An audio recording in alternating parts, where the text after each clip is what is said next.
샬롬!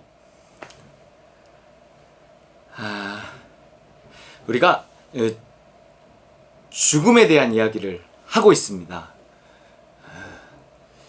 죽음에 대한 두려움, 그것이 모든 두려움의 뿌리라고 했어요. 우리가 코로나로 인해서 이렇게 두려움을 갖는 것도 죽음에 대한 두려움이 있기 때문에 그렇습니다.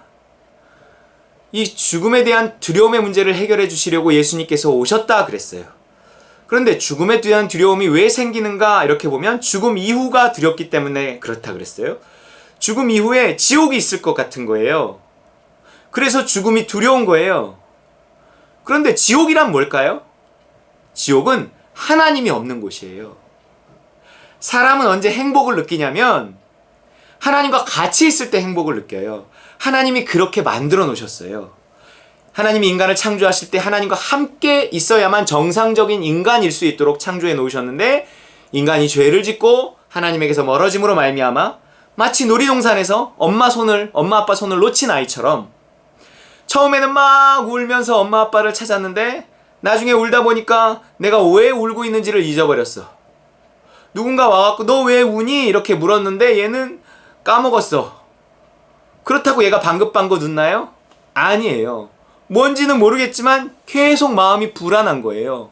그리고 자꾸 눈물이 나오는 거예요. 계속 불안한 거예요. 지금 인간들이 그렇습니다. 하나님에게서 떨어져 나온 지 오래되니까 지금 무엇 때문에 자기들이 이렇게 불행하고 불안한지를 모르는 거예요. 그게 하나님 아버지의 손을 놓쳤기 때문에 그렇습니다. 하나님으로부터 분리됐기 때문에 그래요. 인간의 가장 실존적인 불안, 이것은 하나님과의 분리에서 나온 불안입니다. 하나님과의 분리가 사망이에요. 사망. 생명의 근원 되시는 하나님에게서 떨어져 나왔으니 사망이에요. 사망에 처한 인간은 불안한 인간이에요. 두려운 인간이에요. 이 인간의 두려움의 문제는 결국 죽음에서 그게 나라는 거예요. 왜냐하면 지금 하나님 없이 살아가는 게 두려운데, 내가 육신의 죽음을 맞이하면 영원히 하나님의 없는 곳으로 가야 한다는 두려움, 이것이 사람의 본성 속에 내재된 가장 큰 두려움입니다. 그래서 죽음이 두려운 거예요. 결국 이 죽음에 대한 두려움이 모든 두려움의 뿌리가 돼서 우리가 문제라고 하는 것, 우리 삶의 수많은 문제들은 그 자체로 문제라기보다 그것을 두려워하기 때문에 문제인데, 결국 이 수많은 문제들을 해결하는 근본 해결 방법은 바로 이 죽음에 대한 두려움, 근본적인 뿌리, 이 문제를 해결하는 거예요. 다시 말하면 생명을 얻어야만 해결이 돼요. 생명의 근원 되시는 하나님과의 관계를 해결해야만 해결돼요. 예수님이 육체로 오셔서 십자가에 못 박히신 이유는 바로 그거예요. 마귀의 일을 멸하는 거예요. 마귀의 일은 뭔지 아세요? 하나님과 인간으로 하여금 죄짓게 해서 태초에 그 선악과를 따먹게 했던 그 뱀이 한 일도 그거잖아요. 인간으로 하여금 죄짓게 해서 생명의 근원 되신 하나님과 분리시켜서 그 분리된 인간이 하나님께 나아가지 못하도록 묶어두는 권세가 마귀의 권세, 사망 권세. 그것이 마귀의 일입니다. 결국 예수님은 그 마귀의 일을 멸하시려고 오신 거예요. 그래서 예수님이 하신 일이 뭐예요? 우리로 하여금, 죄인들로 하여금 죄의 문제를 해결해서 하나님과의 관계의 문제를 해결하는 거예요. 생명의 근원 되시는 하나님과 가까워지게 하는 거예요. 예수님을 믿음으로 그렇게 됩니다. 믿음으로. 예수님의 십자가 사건을 믿고 고백함으로 말미암아 죄 사함 받고 우리는 다시 생명의 근원 되시는 하나님과 화목할 수 있어요. 이렇게 화목해 된 자는 그 화목을 누리며 살아가야 돼요. 그게 뭐예요? 죄짓지 않고 살아가는 거예요. 죄짓지 않고 살아가는 거. 여러분, 죄짓지 않고 살아가야 됩니다.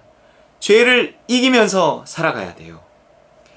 고린도전서 15장 말씀에 사망아 너의 승리가 어디 있느냐, 사망아 내가 쏘는 것이 어디 있느냐, 사망이 쏘는 것은 죄요 죄의 권능은 율법이라.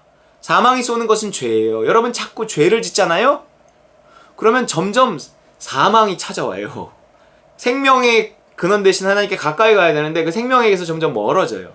멀어지면 사망에 가까워지고 죽음에 대한 두려움이 자꾸 커지면서 인간은 잘못된 선택과 잘못된 결정을 내리면서 점점 더 불행해져 가는 거예요. 우리가 이 코로나의 상황 속에서 자꾸 두려워하잖아요. 그러면 그 두려움이 나를 움직이고 조정한단 말이에요. 그 두려움에서 그 두려움에 의해 움직이는 인생이 행복한 인생이 아니라니까요. 지금 코로나 때문에 우리가 두려워하면서 살아가는 이 삶이 행복한가요? 아니란 말이에요. 그러면 자꾸 사람들은 코로나의 문제를 해결해야 된다고 생각하는데 아니에요. 코로나 때문에 두려움이 온 것이 아니라 생명의 근원 되시는 하나님에게서 멀어졌기 때문에 두려움이 온 거예요. 그래서 하나님과의 관계의 문제를 해결해야 돼요. 예수 믿지 않는 사람들은 그걸 모른다고 하지만 예수 믿는 우리들은 알아야 돼요. 예수 믿는 우리들조차도 이건 코로나의 문제야. 그리고 코로나하고 싸우고 코로나를 두려워하고 밤낮 일해봐야 아무 유익이 없어요. 트라우마만 남는단 말이에요. 그렇기 때문에 이 코로나에 대한 두려움이든 돈에 대한 경제적인 두려움이든 건강에 대한 두려움이든 내가 욕먹는 것에 대한 두려움이든 무슨 두려움이든 간에 이 두려움의 모든 뿌리는 죽음에 대한 두려움이고 이것을 해결하는 방법은 하나님과의 관계를 더 깊게 하는 것밖에 없다. 내 신앙을 더 깊게 하는 것밖에 없다. 믿음을 크게 하는 수밖에 없다. 이렇게 생각하고 다시 본질로 돌아가서 다시 하나님에게 집중하고 다시 십자가를 붙잡고 내가 사망을 이기고 예수 그리스도를 의지해서 하나님 아버지께 가까이 가야 된단 말이에요. 이것이 지금 우리가 해야 될 일입니다. 그 가까이 가는 방법은 죄를 짓지 않는 거예요. 의를 행하는 거예요. 여러분 따름이 있으면 누림이 있습니다. 순종하며 하나님과의 관계를 누려요. 여러분 이렇게 우리가 사망이 쏘는 죄, 그 죄를 짓지 않고 그 죄를 사망이 쏘는 그 죄의 총을 피하고 죽지 않으려면 죄와 싸워야 돼요. 그런데 이 죄를 이기는 건 누구를 힘입어야 된다고요? 예수 그리스도 십자가 사건을 힘입어야 된다. 십자가와 성령의 복음이에요. 그래서 죄 짓지 않으려면 죄의 욕망과 싸워야 되잖아요. 그러면 내가 정말 우리 안에서 일어나는 어떤 욕심과 두려움이 우리로 하여금 죄 짓게 하니까 끊임없이 그 욕심과 두려움이 내 안에서 생겨나는 것을 보고 그것을 십자가에 못 박고 하나님 아버지를 구해야 돼요. 성령님 도와주세요. 이렇게 말해야 돼요.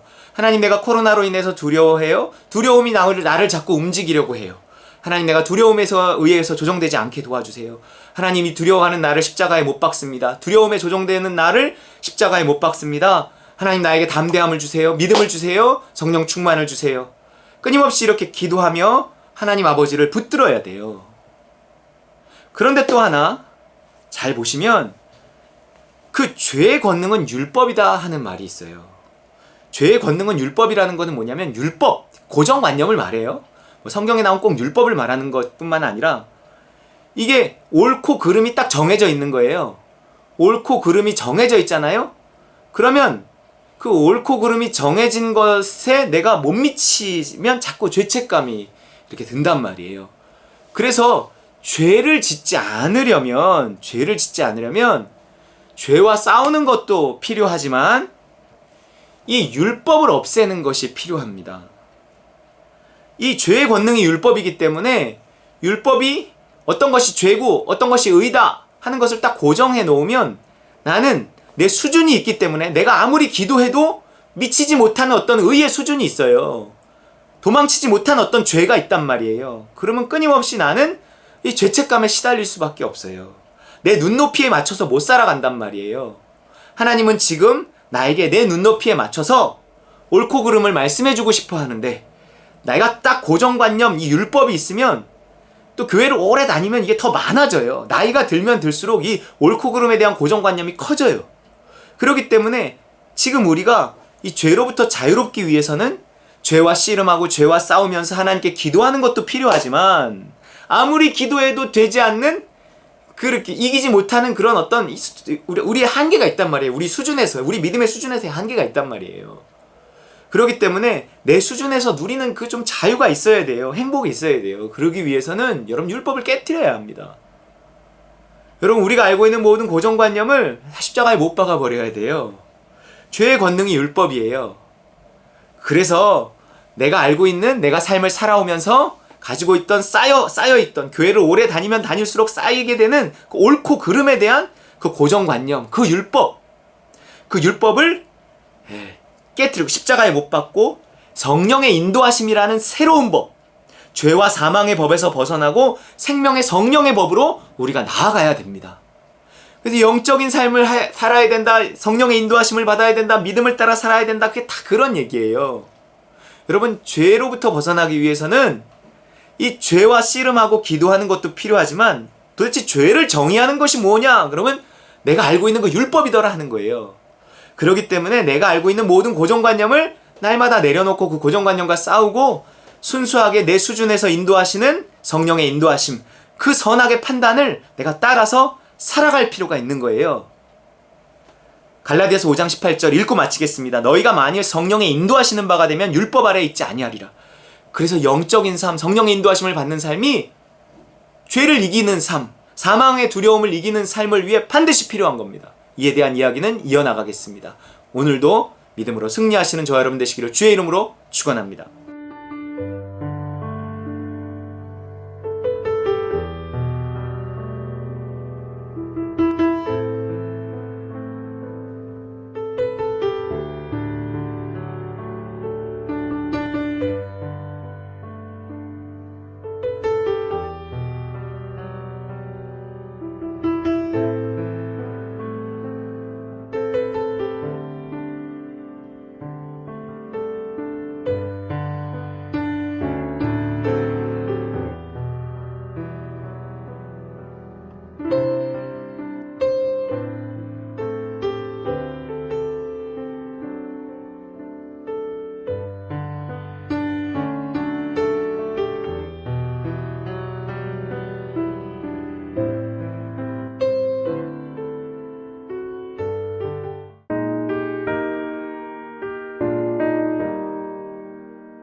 내가 주께로